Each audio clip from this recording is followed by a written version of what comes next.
250 watt, মাত্র 250 watt, মাত্র 4টা ধারালো ব্লেড হবে।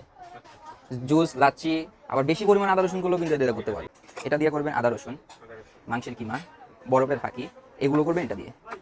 ডাল, চাল যারা করে এটা দিয়ে করতে পারবেন।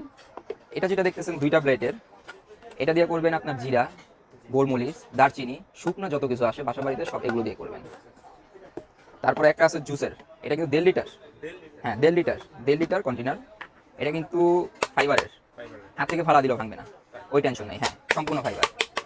আমি যদি আপনাকে দেখাই, সম্পূর্ণ ফাইবারের 1.5 লিটারের কন্টেনার হবে। এটা দিয়ে আপনার হ্যাঁ অনেক মজবুত এবং 6টা বাধ্যবাধকতা নেই, আপনার জিনিস আপনি যেভাবে খুশি ইউজ করতে পারবেন।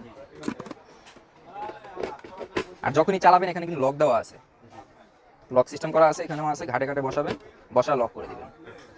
আর এখানে আপনার এই যে অপশনগুলো দেওয়া আছে, 1 স্পিড, 2 স্পিড, আর এটা চলবে পালসে।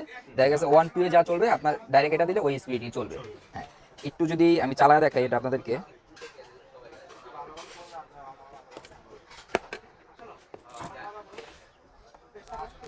আচ্ছা একটু যদি আপনাদেরকে চালায় দেখাই, 1 স্পিড, হ্যাঁ এটা হইতেছে 1 স্পিড, এটা হবে 2 স্পিড, এটা চলবে পালসে, ঠিক আছে, মানে সব স্পিড একবারই চলবে। এটা হইতেছে ধরে রাখবেন চলবে, ছেড়ে দিবেন অফ, একই দিয়ে রাখবেন চলবে, দুয়ে দিয়ে রাখবেন চলবে, ছেড়ে দিবেন অফ। অবশ্যই অবশ্যই। আর এটা হইতেছে 100% কপার, 100% কপারের নোয়াকি জাপান। আপনারা কিন্তু বাজারে এসে প্রতারিত হবেন না, হ্যাঁ অরিজিনাল নোয়াকি জাপান, ঠিক আছে, 100% বেস্ট কোয়ালিটি। এবং আপনারা আরেকটা যদি দেখেন,